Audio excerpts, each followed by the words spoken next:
والنهارده الناس كلها نفسها تعرف كود الحياة الخاص بيك. يعني دي ممكن نقول عليها نقطة ضعف. دورك في الهرشة السبعة. كنت عايز اشتغل مع استاذ كريم الشناوي. ايه اصعب موقف عدى عليك في حياتك المهنية؟ اسماء جلال كانت المفروض بقى الاكس بتاعتي، آه. ودلوقتي هي مع علي قاسم اللي بيلعب معايا حالا. في حد بيعمل كده؟ انا مع ان انا اصلا قلت لك احنا لما نقعد مع بعض هتجاوب عليا بصراحة. لا هي دي الصراحة. هنسكيب السؤال ده عشان ايه؟ أوكي. واضح انه ملوش اجابة حقيقية.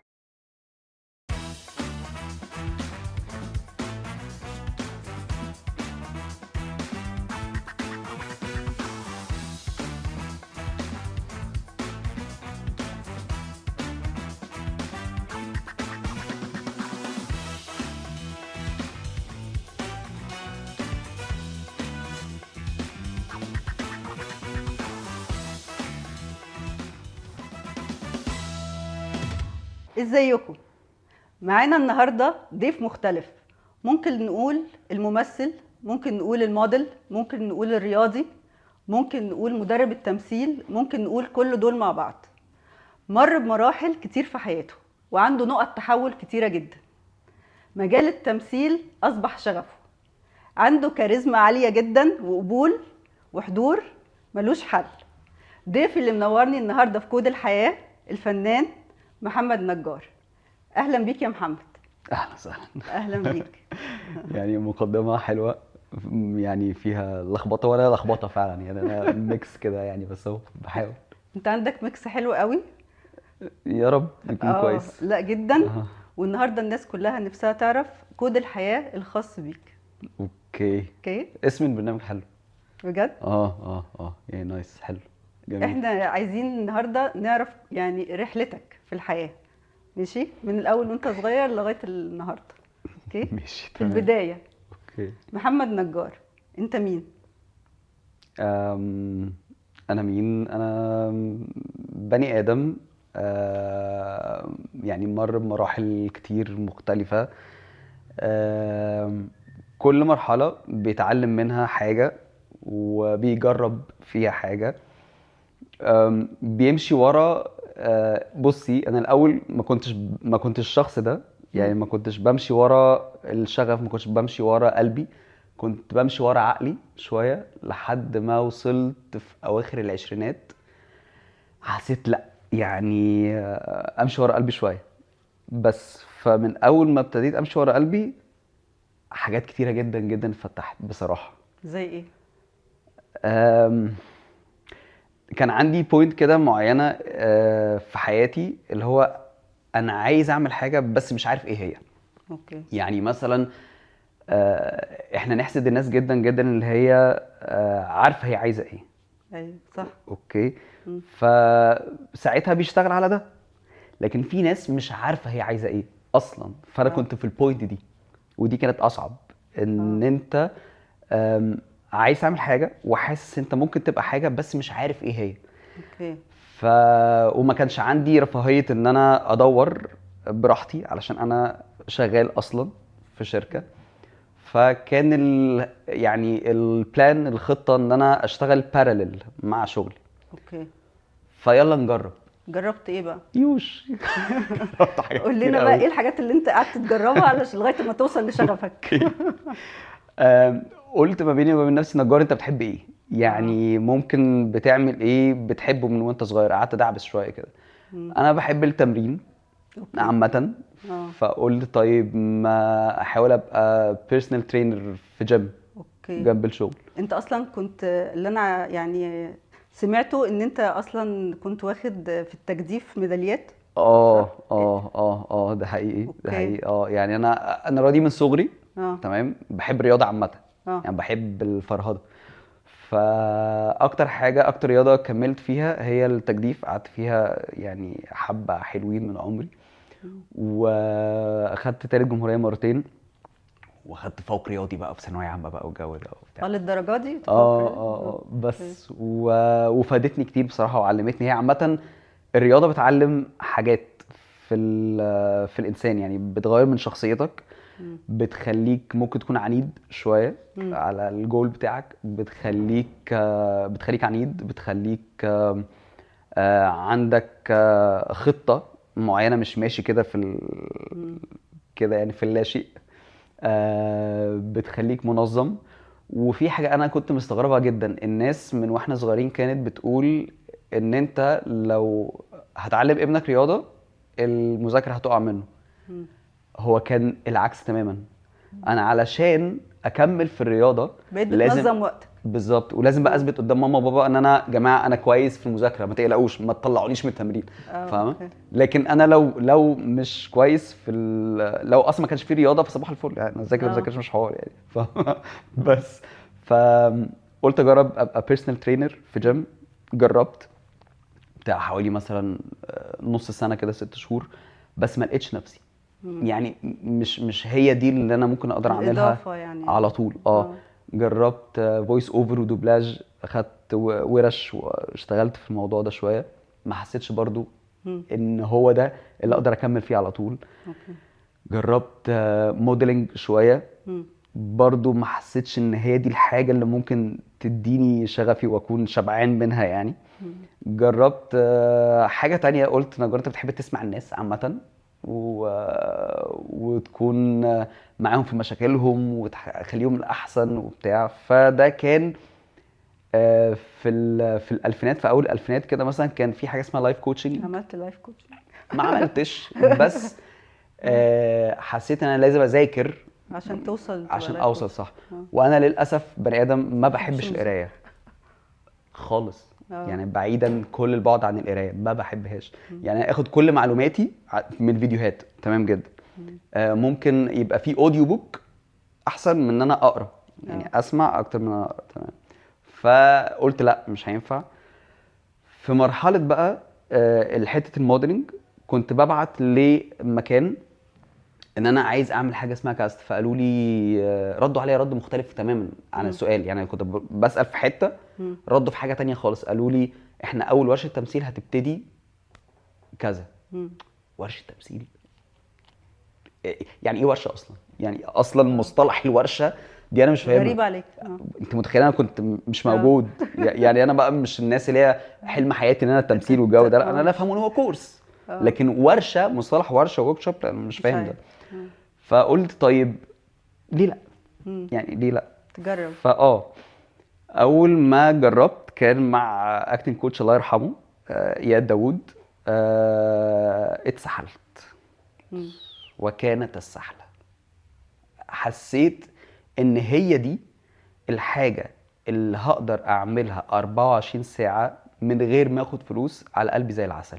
ساعتها فهمت ان هي دي. يعني لو عايز تفهم انت بتحب ده ولا لا، اه ما تربطوش بالماده.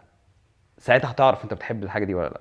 اوكي. يعني انا نظريتي كده، يعني انت بتحب الحاجه دي ولا لا. اسال نفسك انت على استعداد تشتغلها من غير فلوس. مم. لو اجابتك صح على استعداد، يبقى دي الحاجه انت بتحبها. لكن لو شالوا منك فلوس مم. هتفكس لها. هفكس لها. يبقى مم. مش بتحبها، مش بتكرهها بس مش بتحبها. مم. فاتسحلت. من ساعتها بقى ايه الشغلانات اللي انت اشتغلتها يا محمد؟ الشغلانات اللي انا اشتغلتها انا كنت شغال من اول ما اتخرجت في مم. الجامعه اللي انا اتخرجت منها. مم. دي اول ما اتخرجت على طول اشتغلت فيها شويه.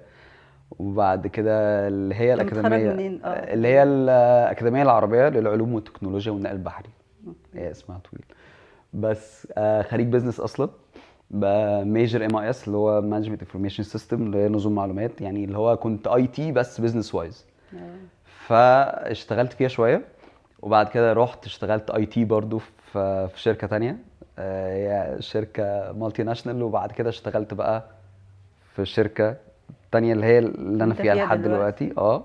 مم. بس ومبسوط فيها. مم. يعني شركه لطيفه مبسوط فيها لطيفة. جدا. اوكي. وده مع شغفي بقى، اللي هو يعني التمثيل بقى. التمثيل. اه ومؤخرا من سنه ونص ابتديت في تدريب التمثيل تدريب من كتر ما التمثيل. انا بحبه. اه بس اشمعنى تدريب التمثيل يعني؟ اقول لك، انا ما كنتش مخطط لده اه خالص اه خالص. وفهمت برضه انا بحب التمثيل من امتى. مم. من لما ابتديت اقرا. انا اوكي. زي ما قلت لك انا بكره القرايه. فلقيت نفسك بتقرا في الحاجة دي؟ انا مش بقرا الكتب عادي. اه لا انا بتسحل فيها. يعني في كتب اللي هي المناهج. تمام. كانت بالانجلش اللي هو اولد سكول، مش الانجلش العادي. بيبقى صعب قوي. صعبه جدا، مصطلحات مش مفهومه. يعني الانجلش القديم عشان هي ستانسلافسكي ولي ستراسبرج واوتا هاجن، يعني معلمين مدربين تمثيل من زمان جدا. فالمصطلحات الانجليزيه المستخدمه زمان صعبه. فكنت كل شويه اجوجل ترانسليت، اجوجل مش الانجليش اللي احنا معتادين عليه. قعدت اذاكر لنفسي، تمام، ان انا اطور من نفسي كممثل. اوكي. تمام. فلحد ما لقيت ممثلين صحابي، كنا بنقعد بقى ندردش في الادوار بتاعتهم، ونقعد ننزل مع بعض، طب نعمل ايه، طب يا نجار قول لنا، وندردش وكده.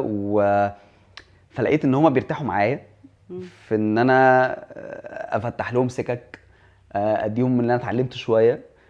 فقلت طيب ليه ما تعملش ده بجد؟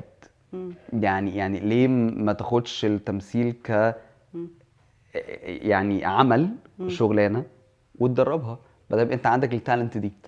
فعملت منهج ماشي اللي هو create your own acting technique، اللي هو ان انت تخلط ما بين كل المناهج دي وتبقى في ورشه واحده. والممثل ساعتها هو يكريت هيز اون اكتنج تكنيك، يعني يخلق المنهجيه اللي هو مرتاح لها. لما يدخل الورشه يفهم ده وده وده وده وده وده. لا انا مدرسه لي ستراسبرج دي شغال معايا جدا، انا بحبها. مدرسه ستيلا ادلر انا بحبها، اوت هاجن بحبها. فحسيت ان فكره لطيفه وجديده ما اتعملش قبل كده. فبس هو الحمد لله يعني لحد دلوقتي لطيف، مستمتع بيها دي. انت مستمتع بدي جدا جدا بالشغل ده اكتر حاجه. قوي قوي قوي يعني هو التمثيل وتدريب التمثيل. طب الشغلانات اللي قبل كده في حاجه يعني فادتك في حاجه او اتعلمت منها حاجه؟ الشغلانات اللي عدت عليك قبل كده دي؟ اكيد. انا اي حاجه بتعدي عليك لازم تتعلم منها حاجه. اوكي. يعني لازم بتشغل حاجه جواك، وبتعرفك على نفسك اكتر. سواء كملت فيها او ما كملتش فيها، سواء حبيتها او كانت نيوترال عاديه ولا بتحبها ولا بتكرهها، او يمكن تحسسك ان اصلا ما ينفعش تكمل فيها. بالظبط. ليه؟ عشان بتعرفك نفسك اكتر. فانا بقيت لا نجار انت ما بتحبش الروتين، لا نجار انت ما بتحبش كذا. فساعتها لا خلاص انا فهمت ان انت لا ما ينفعش اكمل في الحاجه دي او في الشغل ده. بالظبط. لازم يبقى فيه حاجه بتحرك الشغف بتاعك ومشاعرك، تحس ان انت الايف كده جدا. بالظبط. هو ده بقى هو ده بقى وكل يوم صاحي كده رايح الشغل وانت مبسوط وكده، صح؟ بالظبط. اوكي، نرجع تاني للتمثيل. اوكي. ايه الادوار اللي انت عملتها؟ الادوار يعني انا من 2017 شغال في الموضوع.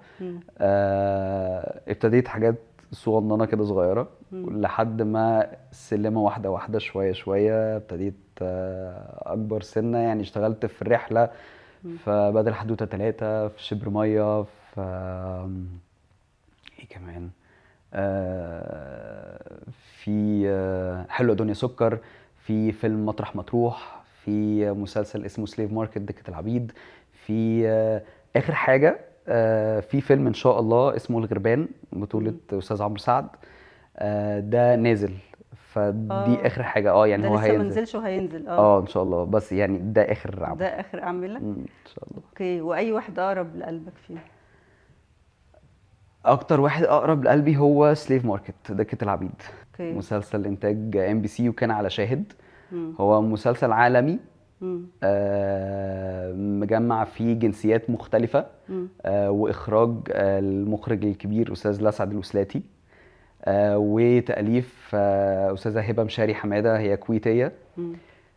العمل ده كان جميل جدا، اكسبيرينس وخبرة مختلفة ان انا اشتغل مع جنسيات مختلفة. ما كانش فيه ممثلين مصريين غير 3، انا واحد منهم.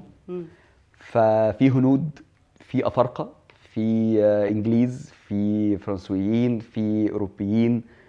فلا يعني كم ثقافات مختلفه، وفي خلايجه عرب من السعوديه ومن الكويت. فلا يعني كانت اكسبيرينس حلوه بصراحه، والعمل نفسه مشرف جدا. يعني بجد كان هايل. هو اسمه اصلا تحفه.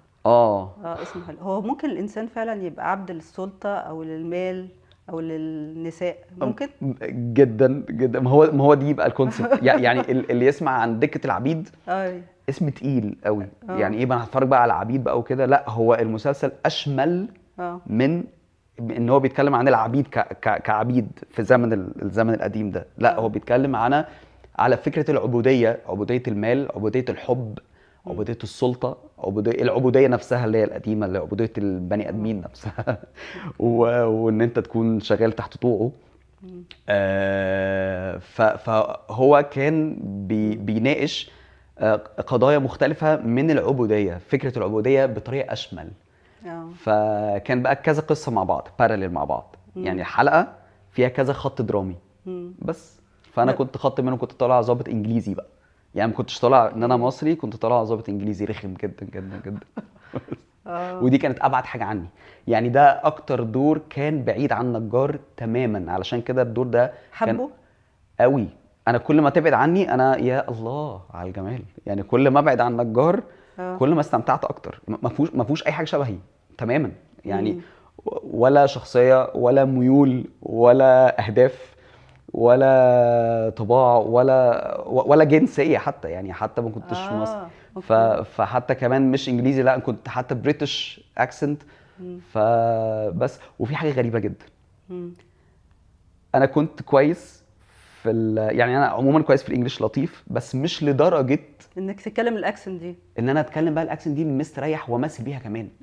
يعني انت تكون في لغه كويس ان انت تتكلم بيها مع ناس اوكي، لكن مش لدرجه ان انت تامبروفايز بيها، بان انت تطلع مشاعر بيها، تطلع غضب، تطلع بالظبط، عشان انت مركز في اللغه اكتر. فانا كنت حاسس في حاجه، مش عارف ممكن تصدقيني ولا لا، بس ده حقيقي حصل. انا كان في امبلس كده بيقول لي من جوايا نجار خد انجلش. فقعدت اذاكر انجلش جدا. ده قبل ما يجي الدور؟ والله قبل ما يجي الدكتور، قبل ما يجي الدور قعدت اشتغل على الانجليش ونقيت بريتش اكسنت. دي بقى كانت اغرب حاجه عشان انا كنت في الامريكان اكسنت لطيف، لكن البريتش عمري ما جيت ناحيته. خلصت الكورس من هنا قام جه الدور بعدها بشهر. انا اصلا استغربت. وبعدين انا لما كنت بعمل كده كانت مراتي واخويا وماما كانوا بيقولوا لي طب محمد حبيبي انت بتعمل ايه يا بابا؟ يعني حاجه ملهاش علاقه، نمثل بالعربي، يعني نكمل تمثيل بالعربي جامد انت للدرجه دي يعني طلع بلغات تانية بالظبط. فانا اقول لهم يا جماعه سيبوني في حالي لحد ما جه الحاجه. استغربت، ومن بعدها جالي كذا حاجه في نفس السكه، بس حاجات كلها جات لي كذا حاجه كده انجليزيه وبتاع بس طب حلو، يعني حاجه لذيذه. طب وشايف الموضوع بتاع العبوديه ده تاني؟ يعني انا مش عارفه، انا حاسه ان الانسان لما بيبقى عبد الحاجه يعني ممكن يكون بيبدا يبقى الموضوع بيبقى مؤثر فيه في كل حاجه. يعني ممكن مثلا علاقاته كلها تبقى علاقات مصلحه، دايما يبقى حاسس ان هو متوتر، حاسس ان هو هيخسر حاجه، لان هو مسيطر عليه دايما ان هو عايز يمتلك المال او عايز يمتلك السلطه، فدايما هيبقى متوتر وخايف ومش راضي. بالظبط، صح، بالظبط جدا جدا. وبتخليه متكتف، ما بتخلوش حر. يعني مش حر، قرارك مربوط ومرهون بحاجه معينه او بتحقيق حاجه معينه او مصلحه معينه. او بارضاء غرايزك او ارضاء اشخاص تاني مثلا. بالظبط. فهي العبوديه دي قاتله، يعني عبوديه نفسيه ومصلحه زي ما انت بتقولي، وحاجات كتيره جدا جدا جدا جدا. انت ساعات بتحس ان الحريه بتسبب للانسان سعاده؟ اكيد ان انت اكيد طبعا اكيد، بس هي الحريه برضو مش عايز اقول حريه مطلقه تعمل ما كل حاجه نفسك فيها، عشان كده الدنيا هتبوظ خالص. بس يعني حريه في قراراتك. بالظبط. خلينا نتكلم عن حريه في القرارات فعلا. يعني مش الحريه في الافعال المطلقه. لا، لازم يكون في قيم، ولازم يكون في مبادئ، ولازم حتى لو نفسك انت فوقك من المجتمع، قيم المجتمع، لا قيمك انت بس. وخلينا حتى بلاش ان احنا نقول مثلا حاجات كبيره على اتفه الاسباب. يعني مثلا انا لو واحد ماشي على دايت معين مثلا، اوكي، فلو انا حر قوي تمام، هاكل اللي انا عايزه بتاعه وهبوظ، لا يعني الحريه بحدود. لكن حريه في قرارات طبعا تحفه، هي دي السعاده يعني. هي دي اصل السعاده جد، صح جد. نرجع بقى للتمثيل برضو ومسلسل هرشة السبعة. اه اللي هي كل الناس اتكلمت عنه. دورك في الهرشة السابعة، كنت مبسوط وانت بتعمله؟ جدا مم. بصراحة. مم. خصوصا أنا كنت عايز اشتغل مع استاذ كريم الشناوي، اوكي. من ضمن الليستة كده انا حاططها في الوش ليست بتاعتي انا يعني. في مخرجين نفسك تشتغل معاهم؟ اه من ضمنهم استاذ كريم الشناوي. مم. فروحت الاوديشن ونسيته خلاص. مم. انا متعود ان انا نجار لما تروح اوديشن ده يعني اللي هو اختبار اداء او تيست كاميرا او حاجه زي كده. مم. فانا متعود ان هو نجار، انت بتروح اوديشن ارميه ورا ظهرك، استمتع بالحياه عادي جدا، ما تفكرش يا بابا، يعني تعامل عادي. جه او ما جاش عادي. خلاص انت بتنجوي اصلا بالمومنتس. فالمهم لقيت مكالمه بيقول لي نجار انت معانا في المسلسل الهرشة السابعة مع استاذ كريم الشناوي، وهنبتدي تصوير كمان اسبوع، ويلا عندك دور والدور مكان ايه ده ايه ده ايه ده إيه يا جماعه ده إيه مم. الحلاوه دي. فانبسطت قوي واشتغلت على الدور. مم. والدور كان لا يعني كان حلو بصراحه، كان فارق معايا. وكرو العمل كان مميز جدا بجد؟ بصراحه. احلى ما كان في العمل مم. هو كرو الاخراج والتمثيل. والتصوير والتمثيل مم. كانوا مريحين لأبعد حدود فوق ما تتخيلي. كان في اي كواليس لذيذة او غريبة حصلت بينكم؟ اوكي ماشي. ماشي. في حاجة مثلا آه، مشهد كده تمام، احنا كنا على الشط، كنت انا وعلي قاسم ومحمد شاهين وكنا بنلعب راكت تمام، واسماء جلال. فالمهم انا ما كنتش معاهم في المشهد ده مم. اصلا يعني. بس انت كنت قاعد تتفرج عليهم؟ بالظبط يعني انا اه. كنت المفروض بتفرج عليهم وبتكلم في الموبايل، كنت بعيد تمام. اه. فيقولوا بص عمر، انا كنت اسمي عمر، بص اه. عمر متضايق ازاي وبتاع. اه. فلقيت استاذ كريم قال لي نجار بقول لك ايه، احنا هنا هنغير السيكونس مم. وهتبدل مع الفي زميلي ممثل جميل جدا. هياخد وانت تاخد منه مضرب الراكت وتلعبوا راكت مع بعض تمام. طيب ريس احنا هنقول ايه؟ آه. ارتجلوا، بجد؟ يعني شوفوا ايه اللي ممكن يطلع. ايه اللي ممكن يتقال؟ بالظبط. خصوصا ان المفروض ساعتها اسماء جلال كانت المفروض بقى الاكس بتاعتي، ودلوقتي هي مع علي قاسم اللي بيلعب معايا حالا. اللي هو تمام. ممكن يعني ايه، تاخد الراكت تحدف كرة في وشه احنا الاثنين اصلا يعني الموضوع اوكورد قوي يعني مفيش فاهمه. حب لدرجة ان احنا نلعب مع بعض. كمان بقى فاهمه يعني، حتى مش ضدي مثلا اناوله بالكوره، لا مفيش، لا احنا مع بعض بقى فاهم. وقدامنا شاهين، محمد شاهين واسماء جلال. فالمهم هنرتجل نقول ايه، مش عارف حاجه بصراحه قوي. مم. فقلت ممكن استخدم جمله حقيقيه يعني. قلت ممكن استخدم جمله حقيقيه يعني اللي هو اسماء جلال عايزه ارمي كلمه لعلي قاسم ان هي على فكره كانت الاكس بتاعتي وكنا بنلعب على فكره راكت مع بعض. فقلت لها بس انت مستواك اتحسن قوي في راكت يا سلمى مش كده؟ فقعدت هي سكتت وهو بص لي وبعد كده اوكي. فلقيت اللي بعد ما قلنا كات وخلصنا المشهد ده، لقيت في المشهد اللي بعديه وهم مروحين هو وعلي قاسم هي واسماء جلال وعلي قاسم في العربيه، قال لها بس انا عايز اقول لك على حاجه. فقالت له ايه؟ فقال لها بس انت مستواك حاسس قوي في راكده سلمى مش كده؟ فاهمه بيغلوا. فقالت له ايه ده انت بتغير. فلقيت ان الموضوع حلو ان هم استخدموها بالظبط. فدي حلاوه الارتجال عامه. يعني دي حلاوه الارتجال، ان هي لما تكون حاجه طالعه من قلبك ولازم ذهنك يكون حاضر وتكون عايش الشخصيه. فدي يعني من الكواليس اللي كانت مضحكه بصراحه قوي. كانت حاجه لطيفه. اول مره يكون مشهد مبني على الارتجال. ودي حلاوه بقى كمان استاذ كريم الشناوي. طبعا يعني مش اي مخرج بيرضى بده لا خالص. فكانت حاجه حلوه قوي. فطلع جمله حلوه ومشهد حلو المشهد كله حلو مش جمله يعني، لا هو المشهد كله حلو. فبس فدي كانت من الكواليس اللطيفه يعني. مين الممثلين الرجاله تحب تمثل معاه؟ حد ما مثلتش معاه قبل كده يعني نفسك تمثل معاه؟ اوكي ممثلين ممكن دكتور يحيى الفخراني قوي. كان نفسي احضر استاذ احمد زكي ودلوقتي من يعني الجيل الاجدد شويه يعني محمد ممدوح تايسون. يعني فعلا عايز نفسك ادخل معاه. تطلع معاه؟ قوي. ممكن اعرف ليه؟ حقيقي قوي، اوكي.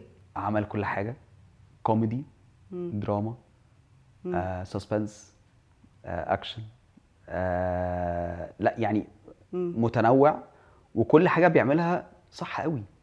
يعني لما عمل مثلا بنك الحظ مثلا في الكوميدي، لا هو كوميدي جدا، هو مش طبيعي. اه لا هلاس جدا. هو اي حته بتيجي منه الواحد بيحس ان هو عايز يضحك. قوي قوي، فاهم؟ فيعني لا انت يعني انت كوميدي قوي، فانت ممثل كوميدي، اه فاهم؟ بعد كده تشوفه في جراند اوتيل، اه في الكاركتر اللي كان عامله رهيب، دراما رهيبه. وبعد كده تشوفه في السسبنس، برضه ينفع سسبنس عادي جدا جدا، في تراب الماس وبتاعه كان عامل كاركتر. لا جميل، جميل من الناس بصراحه اللي انا بحترم تتمنى تمثيلها ان انت جدا نفسك قوي. تطلع معاه. مم. طيب ومين من الممثلات السيدات نفسك تمثل معاه؟ منى زكي قولا واحدا، يعني ما فكرتش اصلا يعني. انت قلتي الجمله خلصتيها، هي استاذه منى زكي. لا يعني فول ستوب. إيه، عشان حقيقيه برضو؟ جدا، من اكتر الممثلات اللي صوتها معبر، اه مش بس وشها. مش بس وشها، اه وصوتها معبر. وادوات الممثل دايما بتكون، ادوات الممثل دايما بتكون جسمه، صوته، خياله، احساسه، تركيزه. فالصوت فين وفين لما تلاقي ممثل صوته بيحس. مم. فلا منى زكي صوتها رهيب، وبتدخل في الكاركترز جدا يعني، ومخلصة جدا في تمثيلها، وبتحب الكاركتر وبتدافع عنه جدا. يعني اي كاركتر انت شفتيها، اي كاركتر شفتيها هي بتمثله، لا هتحس ان هي بجد حابه الكاركتر وبتدافع عنها من قلبها. مم. فلا جدا بقى. فعلا. قوي قوي. يعني ايه الفيلم اللي هي مثلا عملته كنت حاسس ان هي نفسك تطلع تمثل معاه فيه؟ انا مثلا في المسلسل لعبة نيوتن، في مسلسل لعبة نيوتن ده ايوه. ده كان عندها كونفليكت رهيب. مم. ومن احلى الادوار اللي ممكن تيجي الممثل، كل ما الكونفليكت اللي هو الصراع النفسي اللي بيكون عندك كممثل وككاركتر كل ما بيكبر، كل ما الدور بيبقى اصعب واحلى وسبايسي اكتر. فده كانت رهيبه. فهو ده مسلسل لعبة نيوتن ده بصراحة كان حلو قوي. كان معاها فراج وتايسون، محمد ممدوح. فكان هو ده بقى المسلسل اللي انت كنت عايز تطلع فيه، في الاثنين اللي انت نفسك تطلع معاهم. يعني مسلسل واخراج كمان استاذ تامر محسن. اه يعني بصي فاهمه، يعني تورته يعني حاجه مش طبيعيه، توليفه مش طبيعيه بجد حقيقي. يعني فكره وتاليف واخراج استاذ تامر محسن، اللي هو اوريدي من الليست ان انا بتارجتها ان شاء الله نفسك باذن تطلع الله. معاه. جدا. فاستاذ تامر محسن، منى زكي، فراج، محمد ممدوح، ايه بقى يعني ايه فاهم؟ فلا هو ده من اكتر الاعمال اللي انا يا بختهم، يا بخت الثلاثه ان شاء الله تطلع معاهم ان شاء الله باذن الله. طيب محمد، لو معروض عليك مسلسلين الاثنين مكتوبين حلو قوي، واحد البطل فيه محمد رمضان والتاني البطل فيه احمد العوضي، تختار انهي واحد؟ تختار واحد بس. على حسب الشخصيه. اوكي. يعني انت انا يعني الاثنين حلوين جدا طبعا، اساتذه ونجوم. بس انا ما ببصش على لو هتخيرني، لو الاختيار بايدي انا، لا يعني ما بيهمنيش يعني مش بسعى للنجم على قد ما بسعى الى طبيعه الدور نفسها. فانا عايز اشوف الكاركتر هنا ولا الكاركتر هنا، انهي اللي تشالنجك اكتر، انهي اللي هو في متعه وفي حاجه هتضيف لك اكتر. فممكن تقولي لي الورق. اوكي. يعني الورق هو اللي بيحكم معاك في اختيار لو عندك الورق والمخرج. يعني لو اتنين حاجتين معروضين عليك هتهتم اكتر بالورق والمخرج الاثنين. المخرج ممكن يوديك سابع سما، حتى لو الدور صغير جدا، حتى لو ايه. يعني اقول لك على حاجه بخصوص الورق والحاجات دي. كان استاذ كريم الشناوي برضو في الهشرة 7 كان في مشهد احنا قاعدين على ترابيزه عشاء، كلنا متجمعين عليها، الجروب كله متجمع عليه، وكان الموضوع سكريبتد، كل واحد بيقول كلام، مفيش حد ما اتكلمش خالص، اوكي. وانا كان في جمل المفروض بقولها، لقيت في المونتاج الجمل بتاعتي كلها اتشالت. اوكي، لقيت في المونتاج الجمل بتاعتي كلها اتشالت، فاي ممثل هيزعل. يا انا بقى عايز اقول لك على حاجه. استاذ كريم الشناوي لما شال الجمل دي هو خدمني جدا، ان النظرات اخد لحظات فيها الصمت، فيها تمثيل صمت، فيها هتبقى اوقع. انت محطوط في موقف انت مش طايق نفسك، ان هم قاعدين قدامك، الاكس بتاعتك وصاحبها الجديد اللي هي معاها في ريليشن شيب جديده، فانت الطبيعي ان انت مش هتتكلم، مش هتتكلم انت، خالص. بس نظراتك هي اللي هتعبر عن ضعفك وعن بالظبط. زعلك فكان مبروزني بصراحه في حتت فيها نظرات حقيقيه جدا، وكانت احلى. يعني النظرات دي فيها كلام كتير اكتر من ان انا كنت هقول تتكلم او تقعد. حقيقي. فهو المخرج فعلا رب العمل، يعني هو القائد والمايسترو بتاع العمل. فهو شايف لا احنا هناخد منه كلام من عينيه احلى من كلام بيقوله. فهو ده مؤثر اكتر جدا. عشان كده بقول لك مخرج وورق. ده الاهم.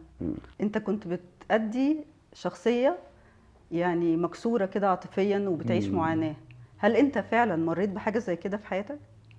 لا خالص؟ ما عملتش ده. يعني الموقف ده لا يحسد عليه بصراحة اي حد، ان هو يكون بيحب، يعني ان هم يكونوا جروب اوت اوف مثلا 6 تمام او 8 وكلهم كابلز في بعض، ومرة واحدة 2 يفركشوا من ال8 دول، وكل دول صحاب اصلا من البداية.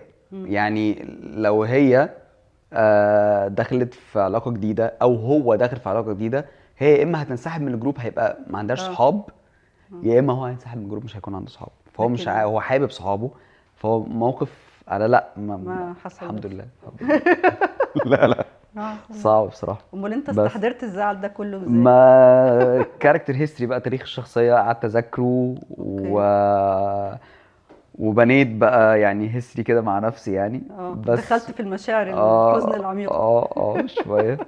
بس وكل ما بتصدق وكل ما بتحط تفاصيل عندك في الشخصيه كل ما ده بيشتغل يعني. بس مين الرول موديل بتاعك في الممثلين المصريين؟ اوكي، هو استاذ احمد زكي. احمد زكي هتلاقي كل اجابات استاذ احمد زكي. ايوه يعني استاذ احمد زكي ليه؟ هتلاقي كل الناس بتقول كده. ليه؟ طب احمد زكي ليه؟ علشان لما كان البيت بواب كان حقيقي البواب، كنت مصدقه. لما كان معالي الوزير كان معالي الوزير. فاهمه حاجه؟ يعني لما بيدخل في الشخصيه بتصدقه جدا. بواب جدا، وزير جدا، السادات جدا، كابوريا جدا، ازاز كابوريا لا يعني هنا هلاس هنا، وبعدين هو بيتحول، يعني جلده بيتحول. عشان كده هو يعني كان دايما نظارة الشمس لابسها. في الحقيقة بقى هو يعني عايز اقول لك على حاجة، ان الممثلين اللي هم فعلا بيعملوا معايشة للشخصية وبيكون في اللوكيشن زي بره اللوكيشن، يعني دي حاجة اسمها معايشة، مدرسة كده، اوكي. ان انت لما يجي لك دور في فترة التصوير دي، انت ده انت الدور ده مع اهلك، مع اصحابك، في كافيه، في بيت، في نادي، في لوكيشن، فالموضوع مرهق نفسيا. فهو كان كده، فكان ايقونه جدا يعني مش طبيعي. بس فانت بتجازف بحياتك الشخصيه، بتجازف بحياتك الشخصيه. فلا هو مش اجابتي انا بس، ده اجابه كل الممثلين والمخرجين والمنتجين هتلاقي كل الناس الناس اللي في المجال ده بيقولوا ده فعلا. هو مش هيتكرر فعلا. لا لحد دلوقتي لا. طيب انت ايه الدور اللي نفسك تلعبه؟ يعني حاسس ان نفسك كده تلعبه، نفسك يجي لك كده صدفه كده وتلعبه؟ اوكي، سؤال صعب. بصي، كل ما الدور يكون فيه صراع نفسي اكتر كل ما احبه اكتر. يعني مثلا في دور شيخ جاكسون. يعني شيخ جاكسون ده من الادوار اللي بجد انا احب اعملها. فعلا. حقيقي عنده عنده صراع نفسي رهيب. هو كان ايه زمان وايه دلوقتي، وعايز يرجع لزمان. طب ما ينفعش، انا لازم دلوقتي. في صراع، انا برايا حاجه وجوايا حاجه، بعد كده اطلع لبره انتقد، وبعد كده ادخله تاني انتقد برضو. فدي من اكتر الشخصيات مثلا اللي هي اتعملت اوريدي. مم. انا احب اعملها بصراحه جدا. فقيسي بقى على كده بقى اي حاجه فيها صراع نفسي بس. اوكي. مش عارفه، انا شفت حاجه كده، هو في حد بيجيب لحبيبته عروسه تشاكي؟ اوكي مش هو في حد بيعمل كده؟ اوكي. انا ليه؟ يعني فاهمان ليه؟ انا استغربت، هو اعلان بس يعني انا حاسه ان هو ليه يعني؟ ليه؟ دي كانت فكرة اعلان ماشي عن ورد، براند ورد يعني. وكان الاعلان ان انا كنت قاعد بقى في الفالنتاين وصاحبتي قدامي وبتاع، وبجيب لها هديه، فبتفتحها بتتخض، ايه ده عروسه شاكي؟ فاللي هو الاعلان بقى لو مش عارف تجيب ايه صح لخطيبتك، لمراتك، لحبيبتك، لايا كان، فلا يعني جيب زي بني ادمين ورد. في الحقيقه يعني برضو ما بتعرفش تجيب ايه؟ انا في الحقيقه يعني بصي، انا في الحقيقه بعاني، ومش انا لوحدي بعاني، هي مراتي بتعاني معايا. مادام يعني قلنا الهدايا، فمش انا اللي بعاني بصراحه، هي اللي بتعاني. انا شخص عملي للاسف، وهي شخص بيحب المفاجآت للاسف. ف يعني انا بفكر في الهدايا بعقلي قوي. والله انا نفسي اجيب لها مفاجاه حقيقي، يعني انا نيتي ان انا افاجئ، تمام. بس باجي قبل المفاجاه، طب هي هتعجبها؟ طب اخد الريسك؟ لا بقول لك ايه، اجيب لك كذا ولا كذا ولا كذا. يا لهوي عليك يا حبيب قلبي، انا نفسي مره اتفاجئ يا بابا، يعني فاهمه. انت ما عندكش اصلا. يعني انا والله نيتي بجد نفسي افاجئ، فاهمه. بس انا لا، يعني انا عايز حاجه ما اخدش فيها ريسك، ان هي تكون مبسوطه، عايز ابسطها. ف فببسطها بطريقتي. بس ماشي. معلش بقى منا بقى، فاهمه. خلاص بقى، فاهمه. بس فلا، مش بعرف افاجئ. اوكي. لا. ممكن توصف مراتك في جمله واحده تقول ايه؟ نقطة القوة ممكن. اه بس. انت بتحس ان هي نقطه القوه بتاعتك اها. لما بتضعف او تكون واقع او العجلة هي الموتور. ف فممكن هي دي. في كلمة تانية. هو ده نقطة ده القوة. اكتر حاجه اه بتحسها؟ اه بس بيت، دي كلمة تانية بس. ف بيت ونقطة قوة. ايه الحب بالنسبه لمحمد نجار؟ اللي هو عارفة لما حاجة بتشتغل هنا، اه. حاجه هنا، حاجه بتاكلك، مم. اللي هو مش على بعضك، انت كده بتحب يا معلم، خلاص مبروك. هو ده فاهمه. الحب؟ يعني انت مش قاعد على بعضك، مم. انت كده بتحب. لكن طول ما انت قاعد على بعضك، قراراتك من دماغك، يومك ما بصش علشان حد. العلاقه متوتره، فانت مش بتحب. لو من الاخر، لو هنا دي مم. مش يعني ما اشتغلتش، هي عارفه لما قلبك بياكلك على ابنك مثلا، مم. عارفه لما بيكون مسافر مم. او بيكون في حته خطر او كذا، او فانت هنا دي بتشتغل، مم. مش هاديه، مم. فاهمه. فانت كده بتحب. فهو ده الحب، يعني حاجه سيمبل كده، حاجه بسيطه، يعني هو الحب تعريف. ده يعني المفروض ما نشغلش فيها عقلنا خالص، ها؟ هو غصب عنك ومش بايديك، يعني انت نفسك تشغل عقلك بس مش عارف. ده مش عارف. عطلان، فاهمه. بس فانت لو بتحب، انت نفسك تشغل عقلك. مم. بس يعني بنلاقي علاقات كتيره جدا، مم. ناس مع ناس توكسيك، علشان مش عارفين يطلعوا من العلاقه دي السامه دي، عشان للاسف مش عارفين يشغلوا مخهم. مم. ليه؟ عشان بيحبوا. مم. لكن لو فاقوا من الحب ده هيشتغل، فساعتها هيطلعوا من العلاقه السامه دي، هنبقى كويسين جدا وهنبقى لطاف جدا جدا. طول ما انت بتحب ده ما مخك بيشتغلش مش شغال. وده بيشتغل. اه بس يعني بحس ان الحب حاجه مهمه قوي في الحياه. اقول لك على حاجه، اه. وانت لو بتحب نفسك مم. ده اهم درجات الحب. مم. اوكي، ليه؟ عشان لو بتحب نفسك هتعرف تحب اللي حواليك، هتعرف تخلي اللي حواليك يحبوك. اوكي. تمام. عشان لو انت ما ابتديتش ان انت تحب نفسك اوريدي، مم. علاقاتك كلها هتكون متوتره مم. اصلا. اوكي، يعني واحد مليان، حب نفسك وانت كده يا معلم، الناس هتحبك وانت هتحبهم. واحد عنده مشكلة في مش عايز اكون عنصري او حاجة يعني، بس يعني لو عندك مشكلة في اي حاجة، مم. حب نفسك واكسبت مم. نفسك، هتلاقي الناس بتحبك وهتعرف تحب الناس. المهم ان انت تحب نفسك. بس في ناس كتير ما بتعرفش تحب نفسها. دي مشكلة كبيرة دي. مم. مم. ليه؟ علشان ازاي انا هحبك وانت مش حابب نفسك؟ مم.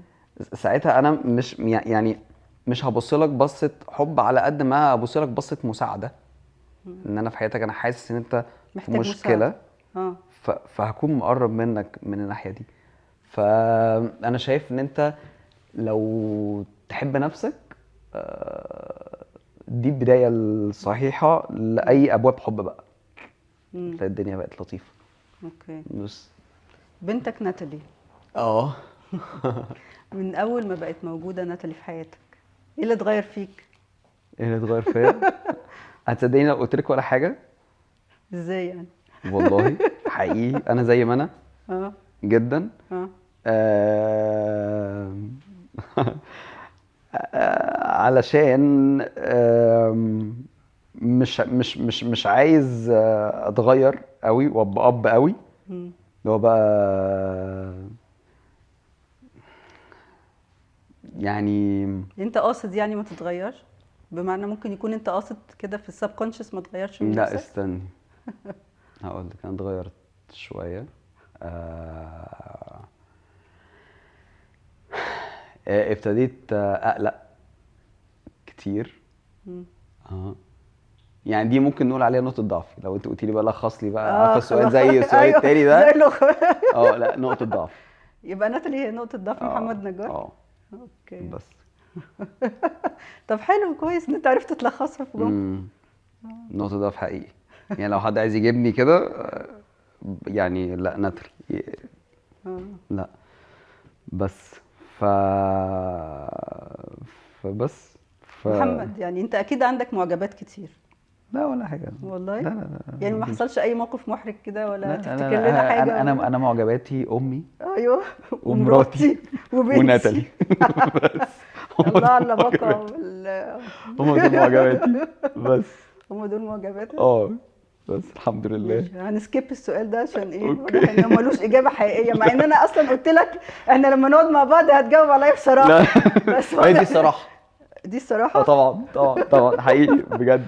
مش هعديها ان هي بجد الصراحه، بجد هعديها. اقول لا بجد حقيقي حقيقي حقيقي بجد حقيقي. امم. هم الثلاثه دول. هم دول. والله والله دي الصراحه. اه. ليه؟ عشان معجبين بمحمد النجار. امم.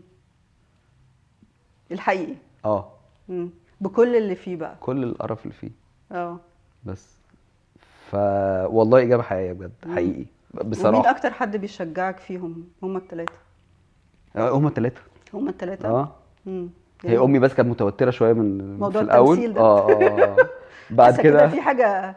اه اه. امي كانت متوتره امم. لحد آم، يوم معين لما لقيتني على المسرح قدامها، مش لقيتني على التلفزيون. امم.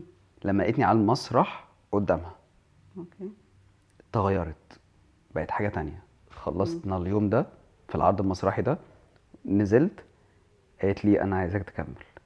اقتنعت ان انت قالت لي اوعى التمثيل تسيب جزء ده، منك. قالت لي اوعى تسيب ده.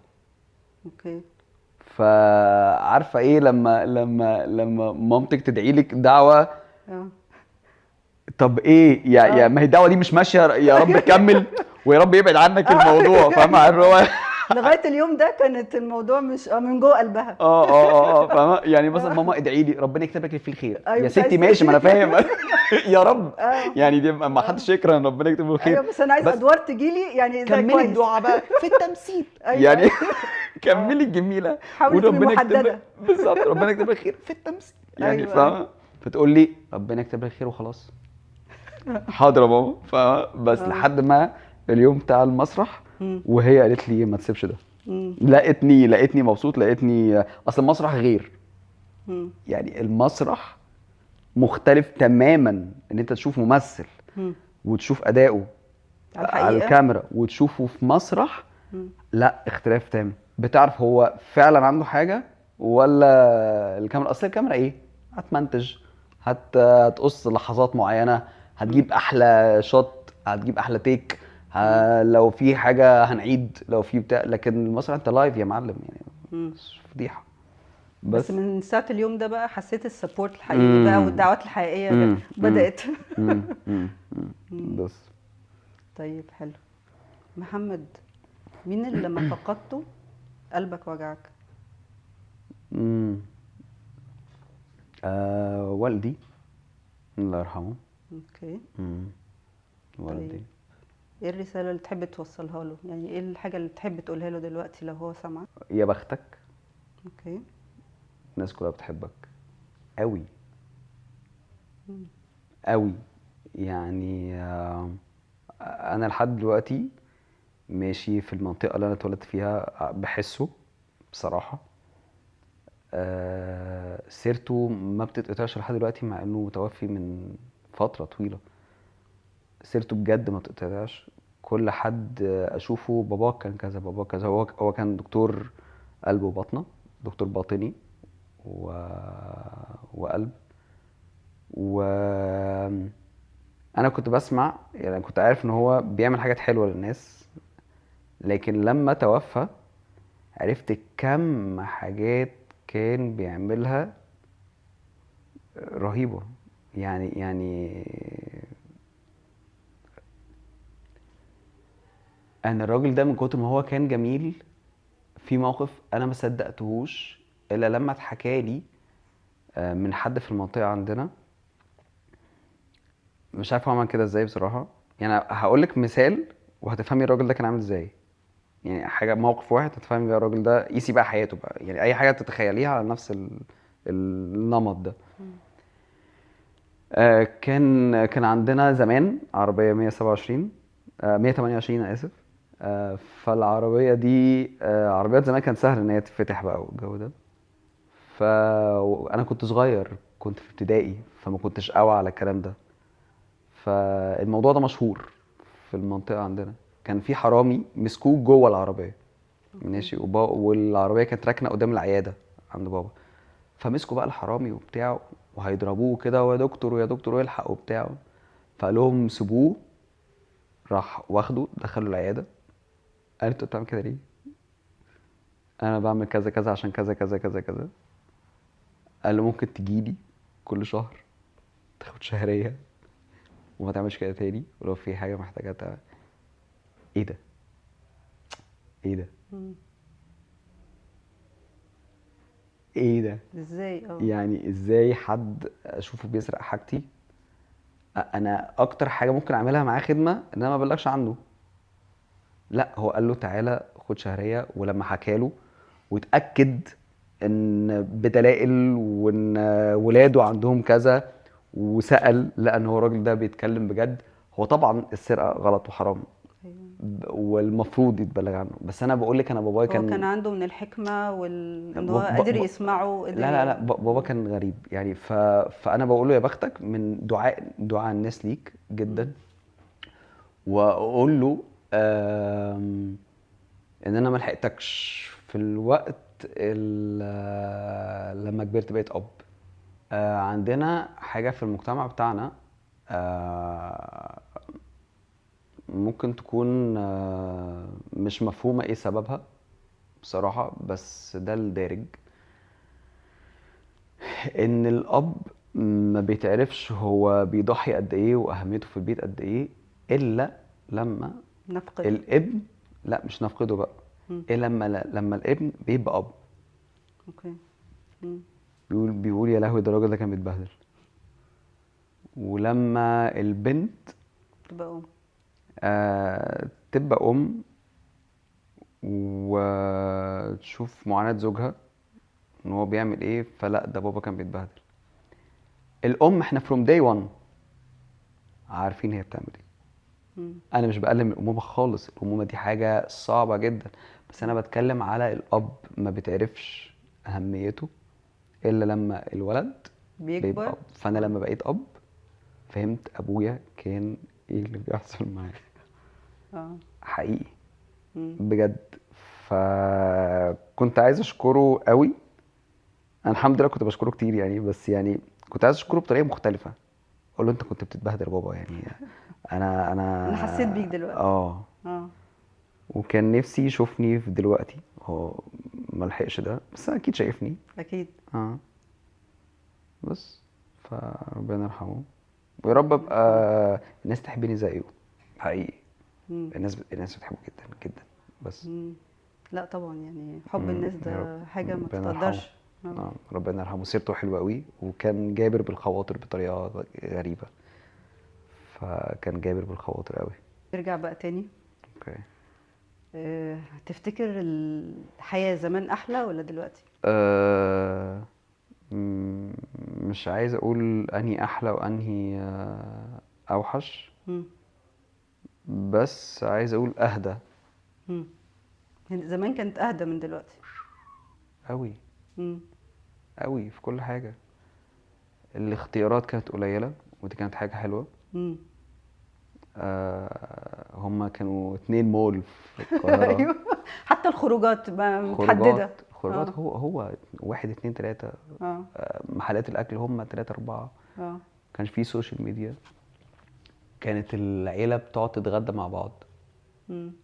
احنا دلوقتي مفيش الكلام ده خالص. بتتغدى في العربيه يا معلم.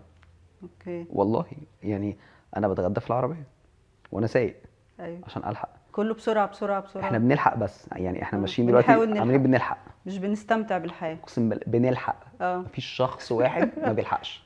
ايوه. يعني عشان بس مفيش الحياة واحد بقت بقى سريعة جدا. قوي. اه. يعني هنقعد بقى نعلي على بعض انا والله مضغوط ايوه. ولا مضغوط كلنا اكتر منك. مضغوطين. انا متاكد ان كلنا مضغوطين اه. وكلنا بنلحق وكلنا بنجري. اه. زمان ما كانش فيه كده. زمان اه. كان الاب بيشتغل شغلانه واحده في اليوم. مم. واحده. الام 3/4 الامهات ما كانوش بيشتغلوا. مم. ماشي. فكان الاب بيجي الساعه 3 من الشغل، بنتغدى الساعه 4، مم. بيروح يصلي المغرب في الجامع. روتين معروف وماشيين جميل عليه كلنا وهادي وهادي. اه. ويطلع نتفرج على المسلسل اه. وبعد كده نتفرج على البرامج في بانوراما فرنسية لو تفتكريها وننام. وسينما الجميع والحاجات دي. لا لكن دلوقتي لا بنلحق بنجري. اه. توتر. آه، السوشيال ميديا، لا حاجات كتير أوي. مم. فزمان كان اهدى. طيب لو رجع بيك الزمن، ايه الحاجة اللي نفسك لو رجع بيك الزمن تعملها لو رجع بيا الزمن او ما اعملها. تعملهاش؟ يعني حاجة ممكن كنت عملتها وما تعملهاش، حاجة تغيرها. أم، لا. مفيش حاجة. عشان لو حاجة غيرتها ما كنتش هبقى زي دلوقتي مم. بصراحة. يعني لو في حاجة غيرتها كنت هبقى شخص تاني وانا مش عايز ابقى شخص تاني. انا تمام. حابب نفسك على اللي انا انت فيه. تمام. انا تمام. انا اه. تمام كده. انا حلو قوي كده. انا تمام كده. بس اوكي. اصل انت دلوقتي كده ليه؟ عشان اللي اه، حصل قبل كده. كل الحاجات اللي مرينا فاهم. بيها هي اللي بتشكل الشخصية اللي احنا فيها اه دلوقتي. اه. اه. بس واحلامك وطموحاتك وكل حاجة. بالظبط. اه. واهم حاجة زي ما بقول كده، انت لو حابب نفسك. مم. فانا حابب نفسي دلوقتي. مم. حتى لو وحش، حتى لو انا حابب نفسي. I accept myself. مم. بس طيب انت لما بتعوز ترجع السعادة بتاعتك وشغفك علشان ترجع مثلا، طبعا الحياة كلها ضغط وسرعة زي ما انت كنت بتقول، امم بس علشان بقى تقدر تعمل الحاجات اللي انت بتحبها او تروح الشغل كل يوم وانت مبسوط وفي مود حلو، ايه الحاجه اللي بتعملها عشان تبقى المود يعني؟ الرياضه امم. بصراحه بتزود لي الادرينالين في جسمي وبتعمل لي ريستارت كده. يعني حتى لو هي مجهده امم. ومتعبه، بس انا اول ما بعرق امم. بطلع اي نيجاتيف انرجي، واخد الشاور بعد العرق والفرهده دي، امم. انا تمام، واكل. انا كده، انا كده طاف، انا كده عملت ريستارت لنفسي. ف آم، ده هي الرياضه هي اللي بتخليني افصل عن اي دوشه بس، وبسيب الموبايل اوكي. بصراحه. طب لو انت معاك مفتاح السوشيال ميديا، اها. تقفلها ولا تفتحها؟ هي مش غلط، هي استخدامها هي الغلط. امم. يعني هي كسوشيال ميديا هي مش غلط، اه. بس استخدامها امم. هو اللي مش هو اللي غلط. بس فلا، مش عايز اظلم السوشيال ميديا، مش عايز اظلم الانترنت، امم. مش عايز اظلم الحاجات دي، بس احنا اللي بنستخدمها مش في مكانها، او بنديها اكبر من حجمها. ممكن ده، اوكي. يعني اه. بندي الموضوع اكبر من حجمه. بس يعني انا في حاجة بنتي عملتها معايا يوم الجمعة اللي قبل اللي فاتت. ايه؟ آه...